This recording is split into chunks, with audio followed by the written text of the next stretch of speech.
Hey everybody, welcome back to Race of History. Today we're going to get into the Sabaton history for the Great War. I did the song Great War yesterday by Sabaton. I think that was yesterday. I'll put the link to it somewhere at the top.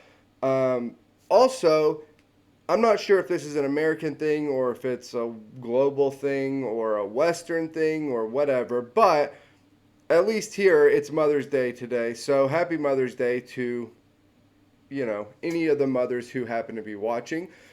But let's go ahead and get into it. Sabaton history, the Great War, World War One. I'm Indy Nidell. I'm Per from Sabaton, and this is Sabaton History.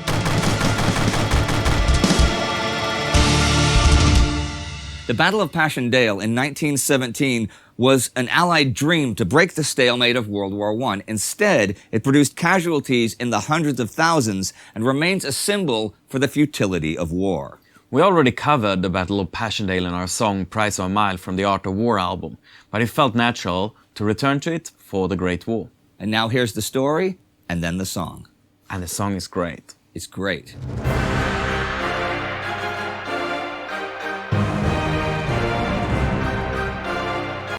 The song really is great. One of the more horrifying things to read from World War One are the soldiers' firsthand accounts of places like Passchendaele. They talk about literally sinking and drowning in mud, and the mud being so thick that if one of your friends or you see somebody that's a fellow soldier fall into one of these mud pits and start sinking down, that literally going over and trying to help them is just going to get another person in it, right? And so you have these horrifying situations being described where it's basically like a ton of sinking sand everywhere, and people watching other friends and soldiers get sucked into this mud and die. Like it's a brutal part of the firsthand accounts of places like Passchendaele that are just known for the mud. The Great War, La Grande Guerre, Der große Krieg. What exactly could have been so great about the War of 1914 to 1918 that it deserves that name? Cynical question indeed. As the writer H.G. Wells noted, many felt like this would be the war to end all wars. The war against German militarism, the war to reclaim French land, the Pan-Turanian War, and more. It was all of those and none of those. And let's say once the threat of militarism was gone, or once those lands had been reclaimed, there would be finally a lasting peace again, right? We know, of course, that nothing could have been further from the truth. Historians in general, and even historians of that war like myself, disagree about the exact causes of the outbreak of war in 1914. And there are, in fact, many to choose from, but few can deny that Europe had been chained to a whirling maelstrom of conflicting interests and alliances that was growing ever larger and more precarious, a Gordian knot which, when cut, meant disaster for the old world. I'm actually super interested in what everybody thinks about who's to blame for the start of World War One, like which country is to blame, right? I've heard a handful of different arguments. I have heard Germany is to blame for the start of the war, and a lot of that has to do with the German militarism, things like the Schlieffen Plan, the idea that Germany was kind of looking for any excuse to take its place as one of the major global powers, right? I've also heard Russia.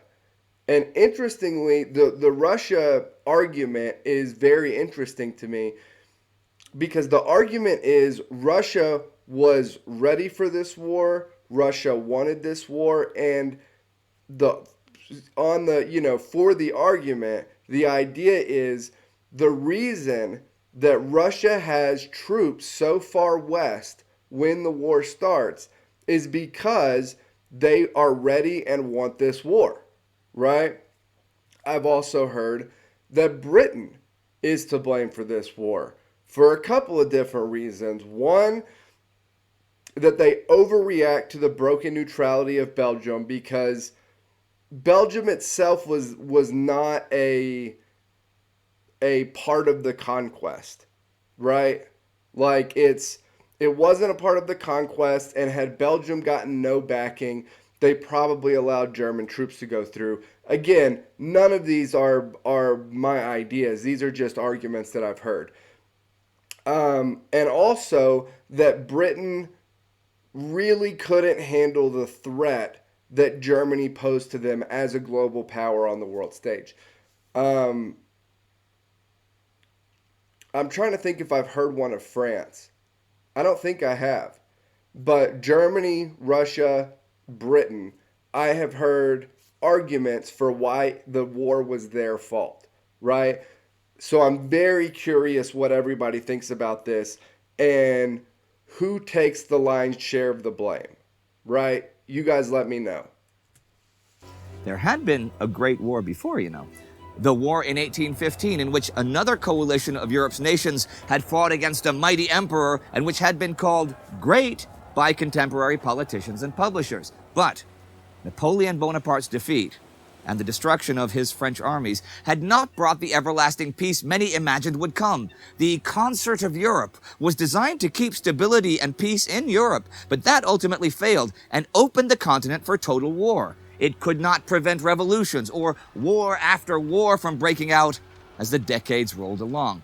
And 100 years after Napoleon, the powder keg filled to the brim with the ambitions and hubris of Europe's leaders exploded once again into an all-engulfing war. If you want to know more about the Concert of Europe, we put a link in the video description. Some called the First World War. Man, Europe had some truly, truly bad leaders by the time that World War One came around. As I'm watching the video and pictures and stuff, man, they had some bad rolls of the dice on the monarchy, game board. Carefully, the European War. The Times named it the Kaiser's War, but the terms Great War and World War had been on many lips even as the guns of August 1914 thundered in the east, the west, and the south of Europe. Nations worldwide, such as the United States, the Ottoman Empire, Bulgaria, Brazil, Italy, Japan, would all join the war, some sooner and some later. But even from the very start, a majority of people seemed aware of the fact that this war, though initially among European empires and their global possessions and mercantile connections, would have a lasting worldwide impact. Still, many intellectuals hailed the hostilities as the grand thunderstorm that would clear the air over Europe, and in the aftermath of which there would be a lasting peace.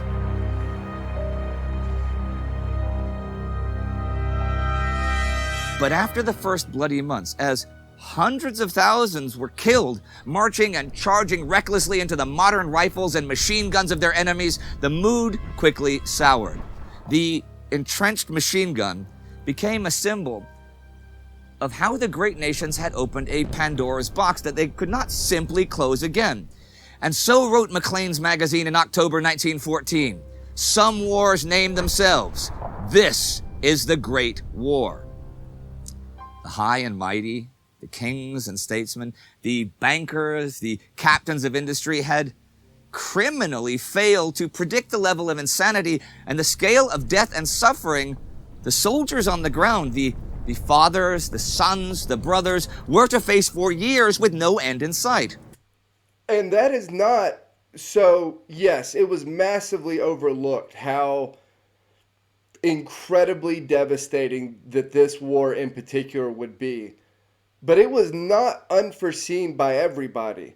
There are some very well-known European socialists who, from the very beginning, see in this war a war so devastating that it will completely tear down the modern European system. So it's not as if nobody saw it.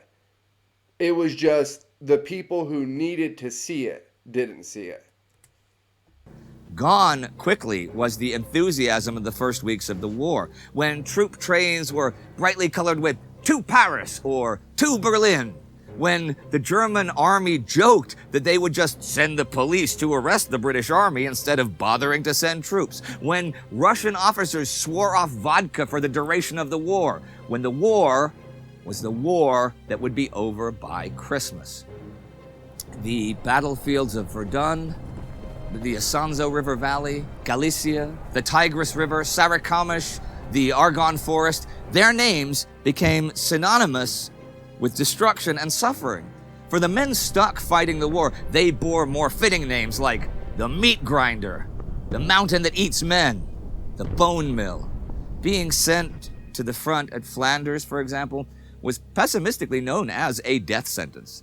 "Death rides a pale horse in Flanders," the Germans sang, and John McCrae's legendary poem In Flanders Fields described it as a place where the poppies blow between the crosses row on row. Men were no longer even fighting and dying on their feet like they had in earlier wars. Now they crawled, they hid, they hunkered down behind earth, wood, and concrete.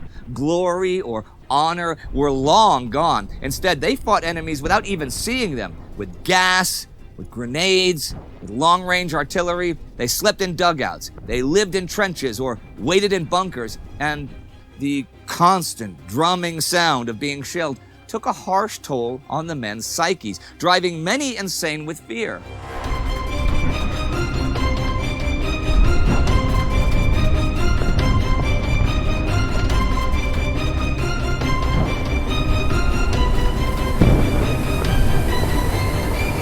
There was no escape. On the Western Front, snipers and shrapnel barred every way out of the safety of the trenches. On the Tigris, the desert heat, disease, and the floods of the river ground soldiers down. In the Alps, avalanches, ice, and bitter, bitter cold broke the men. For many soldiers, it was a life between the dead, tasting the sweet smell of decay, of rotten bodies that lay out there baking in the summer's heat of no man's land. The moans of the wounded and the slowly dying who could not be relieved haunted the soldiers' sleepless nights. Stuck in mud or the cold of winter, wounded soldiers who fell into flooded shell holes drowned, too weak to get out on their own. Men grew accustomed to the violence, to death, to killing. Ordinary men, people, you or me, became indifferent to the suffering of their opponents, brutally killing them with guns, clubs, knives in close combat. The death's head became a proudly worn symbol on many flags during this war. I don't know how it could not completely change the psyche of the soldiers fighting. I've talked about this before, but I took a pandemic class when I was in college. And one of the really interesting things that was talked about was during the Black Plague, how all of these different societies started to incorporate the idea of death into everything, right? Into literally things that were sold, decorations, things like plays.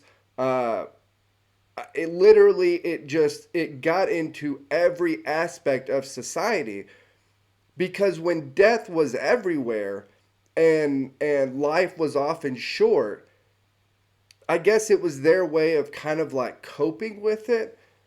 I don't think there's any way to experience something like what you would experience on one of a ton of different fronts of World War I, and it not just smash whatever initial ideals and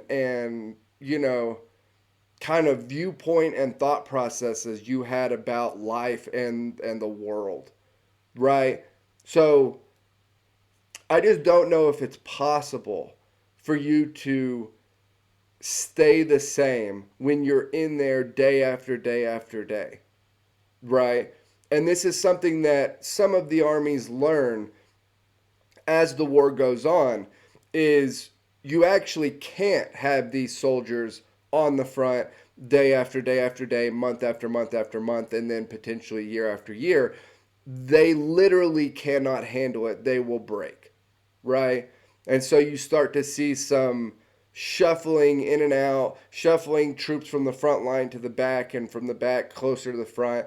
And that's the idea, is that eventually everybody has a breaking point, right? And so there's just, I don't think it's possible to not kind of lose yourself in a situation like this.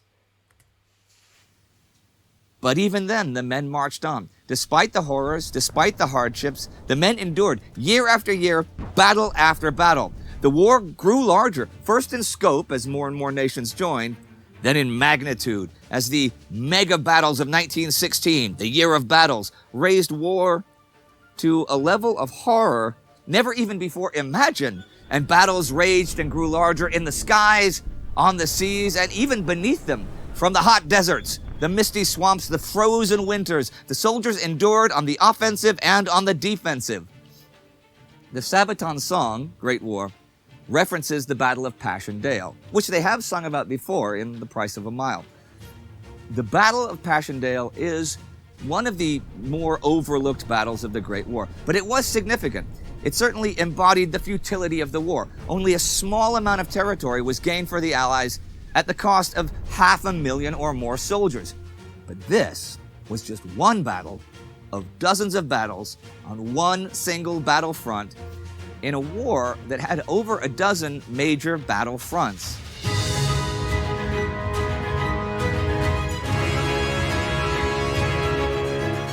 But even all this madness had to end. And when it did, the world had changed.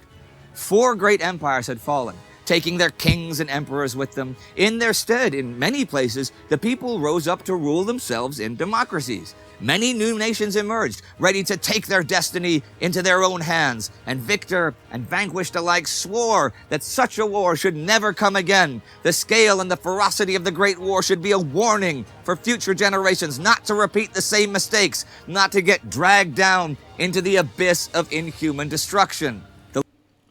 And then, interestingly, many of the leaders of World War II fought as young soldiers in World War I.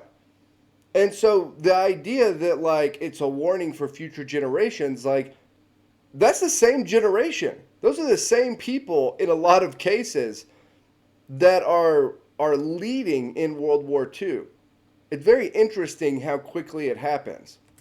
The lessons of the war, in which we had learned to kill each other by the hundreds of thousands with gas and fire, aircraft and tank, should be an everlasting warning and lead to the triumph of peace over war. But peace did not triumph, nor did the violence stop with the end of the Great War. The fighting and the dying continued far beyond the armistice of November 11th, 1918, particularly, but not limited to, Eastern Europe and Russia, where the consequences of the war were revolution and civil strife. This led to a whole new generation of brutalized young men who embraced violence as a tool with which to establish power, and to further years of bloodshed as civilians died by the millions and warring factions rose and fell. In time, many of those bright young democracies would fail, as disillusion and delusion brought a wave of authoritarians to power. No, the peace that was to come did not come. The best advocates for such peace, actually, were, well, naturally, the veterans themselves. Even those lucky enough to escape the Great War without physical wounds, those who had not lost their hands, their feet, their eyesight, they still bore mental scars for the rest of their lives. There are enough tales of men who lived long lives after the Great War, but who even as old men woke during the night screaming at the top of their lungs about shells and incoming attacks. The memories of the Great War never left them. After 1918, the Great War was given many more names and would one day be better known as the First World War to many outside of Europe. But still the name the Great War stuck. Still it sticks. But the question remains, What was so great about it after all? Passchendaele, 1917. No man's land. Not a great place to be.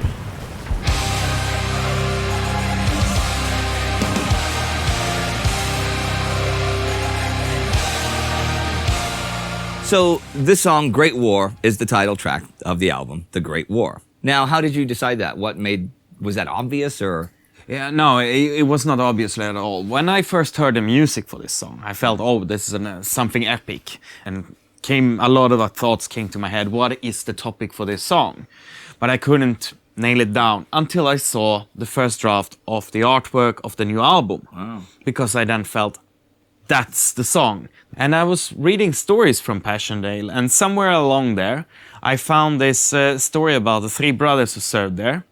And as one fell, the other two knew that, okay, there's a telegram going home to their mom. And as the second fell, only one guy remains, and he know that his mom getting another telegram. And he said, I'm not gonna give her the third, so I'm gonna come home myself. That was a story that made me think a lot, and it inspired to writing the lyrics. Did he come home? He did come home. He did come home. Because that battle, that was one of the most depressing parts, one of the most depressing years of a very depressing war. You have covered Passchendaele before in The Price of a Mile. That's true, and actually it's referred to in the lyrics of this one a little bit, so there's some teasing to tie them together. To tie them together. Is it a song that, I mean, are you guys, when you guys go on tour to support the album, is this something you're definitely going to be playing like every night? We don't know that yet. I mean, it's up to all you who watches this as well. I mean, what the fans really like is, if they like the song. Well, that's true. We've seen songs like Panzerkampf that became fan favorites that weren't fan favorites. So you guys out there, it really is up to you what songs Sabaton will be playing and stuff. But how can you know if you like this song or not if you've never heard this song? So, ladies and gentlemen, right now you get to hear a little unreleased Sabaton music. Here's a little bit of Great War. Great war, and we're gonna take more. Great war, I keep on marching. Well, that was a little bit of Great War, the title track of Sabaton's upcoming album, The Great War, which comes out July 19th. And this is Sabaton History. See you next week. Alright everybody, thanks for watching. Don't forget to subscribe to the Sabaton History channel. Also check out Indie's other channels. And if you also want to support us on Patreon, we'd be more than happy because that's what really makes this happen. Okay, so that was the Sabaton history for Great War. Yeah, the Passchendaele, the reason that Passchendaele gets overlooked is the same reason why a lot of battles of World War I get overlooked, at least in my opinion. And it's just because they're all terrible and they all progressively get worse. And so when you're looking at things like casualties or the minuscule amount of land taken or whatever, they all start kind of running together. And you start zooming in on, I know Passchendaele and have studied Passchendaele and remember it specifically because of the mud, right? Like I said, the first person stories are just horror stories of Passchendaele. But yeah, there's so many brutal battles, so many, bad years and fronts and plans and ideas. It's just hard to have them all kind of on a level playing field. Interestingly, they talked about Panzerkampf there. That has been a song that has really grown on me. I really like that song now. It's one of the ones I listen to probably the most. But yeah, this was another good one. As always, like, comment, subscribe. Help me keep building the channel over here. I'll put the link to the Discord down below, and I'll see you all next time.